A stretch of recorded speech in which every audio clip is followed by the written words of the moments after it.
നമസ്കാരം. JB ജംഗ്ഷനിലേക്ക് സ്വാഗതം. JB ജംഗ്ഷനിൽ ഇന്നും നമ്മോടൊപ്പമുള്ളത് നമ്മുടെ സ്വന്തം ലാലേട്ടനാണ്. അദ്ദേഹത്തിൻ്റെ വ്യക്തിജീവിതത്തിലേക്ക് JB ജംഗ്ഷൻ പ്രവേശിക്കുകയാണ്. കൂട്ടുകെട്ടുകൾ, ലാലെ നല്ല കൂട്ടുകെട്ടുകൾ. പ്രിയൻ ലാൽ കൂട്ടുകെട്ട്, പിന്നീട് സത്യൻ ലാൽ കൂട്ടുകെട്ട്, ശ്രീനിവാസൻ ലാൽ കൂട്ടുകെട്ട്, അങ്ങനെ കൂട്ടുകെട്ടുകളുടെ ഗുണഭോക്താവാണ് താങ്കൾ. അതാ ഒരു കൂട്ടുകെട്ടാത്. ഇത് ഒരുപാട് കാലം ഇവിടെയുള്ള പ്രേക്ഷകരെ രസിപ്പിച്ചു. ഇതിലെ ഒരു വിളി ഇപ്പോഴും മലയാളി മറന്നിട്ടില്ല ലാലേ, ദാസ വിജയ. ഇപ്പോഴും ഇവിടെ ഒരു കാർട്ടൂണിസ്റ്റ് ഈവൻ രാഷ്ട്രീയ സംഭവത്തെക്കുറിച്ച് പറയുകയാണെങ്കിലും ദാസ വിജയ പറയും. നമുക്ക് ഈ ബുദ്ധി നേരത്തെ എന്താണ് തോന്നാത്തത്? ഓരോരുത്തരും അതിൻ്റെതായ സമയമുണ്ട്.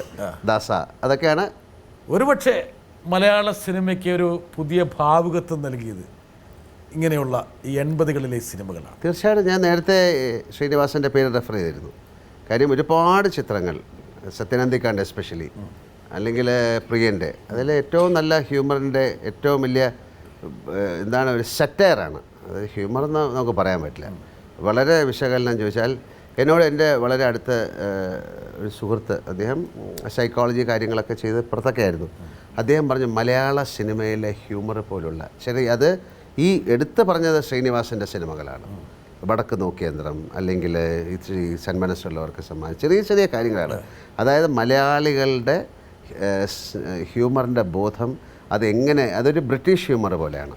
വളരെ വളരെ അതിൻ്റെ അകത്തേക്ക് പോയി കഴിഞ്ഞാൽ ഭയങ്കര ഡീറ്റെയിലിംഗ് ആണ്. അത്തരം ഒരുപാട് നർമ്മങ്ങൾ, ഒരുപാട് ഹ്യൂമറുകൾ സൃഷ്ടിച്ചിട്ടുള്ള ആളാണ് ശ്രീനിവാസൻ. ലൈഫിനെ നന്നായി തീർച്ചയായിട്ടും. ഞാൻ അഭിനയിക്കാത്ത സന്ദേശം എന്നൊക്കെയുള്ള സിനിമ ഒരു പക്ഷേ ഒരു പൊളിറ്റിക്സ് എന്ന് പറയുന്ന കേരള പൊളിറ്റിക്സിനെ ഏറ്റവും കൂടുതൽ കീറിമുറിച്ചിട്ടുള്ള ഒരു സിനിമയായിരിക്കാം. അതുപോലെ സ്പോർട്സ് ആയാലും ഒരുപാട് കാര്യങ്ങളിൽ വളരെ അറിവുള്ള ഒരാളാണ്.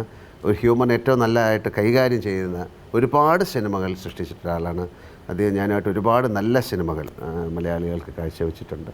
സത്യമാണ്.